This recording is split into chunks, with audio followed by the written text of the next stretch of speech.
আজকে আমরা জানবো যে কুরবানির গোশত কয় ভাগে ভাগ করতে হবে।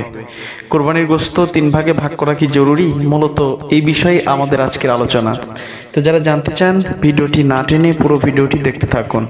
সুপ্রিয় দর্শক, কুরবানি দেওয়া এটা একটি ওয়াজিব ইবাদত। যাদের উপরে কুরবানি দেওয়ার সামর্থ্য আছে তাদের জন্য কুরবানি দেওয়া ওয়াজিব। এই কুরবানি না যদি দেয় সামর্থ্য থাকার পরেও তাহলে অবশ্যই গুনাহগার হবে। সুপ্রিয় দর্শক, আমরা হাদিসের ভাষায় যেটা পাই, এই কুরবানির গোশতটা 3 ভাগে ভাগ করাটা উত্তম, মুস্তাহাব।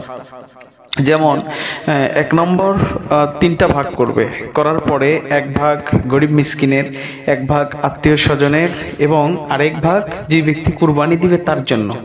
তবে এখানে আরেকটি মাসালা আছে, যদি যে ব্যক্তি কুরবানি দিল তার পরিবারের সদস্য এত বেশি যে পুরো গোশতটাই তার প্রয়োজন, তাহলে সে নিজেও খেতে পারবে, এতে করে কোনো সমস্যা হবে না। তবে উত্তম হলো এই 3টা ভাগ করে গরিবের মাঝে 1 ভাগ এবং আত্মীয় স্বজনের মাঝে 1 ভাগ এবং নিজের জন্য 1 ভাগ, এটা করাটাই উত্তম। এবং ওলামায়ে কেরাম এটা করার প্রতি উৎসাহ দিয়েছেন এবং এটাই করতে বলেছেন। তো সুপ্রিয় দর্শক, আমরা কুরবানি দেওয়ার পর অবশ্যই চেষ্টা করব ওই 3 ভাগে সমান 3 ভাগে বন্টন করে মানুষের যার যার হক তার কাছে পৌঁছিয়ে দেওয়ার। তো সুপ্রিয় দর্শক, আশা করি এই মাসালাটি জানতে পেরেছেন। যদি ভিডিওটি ভালো লাগে অবশ্যই লাইক কমেন্ট শেয়ার করবেন।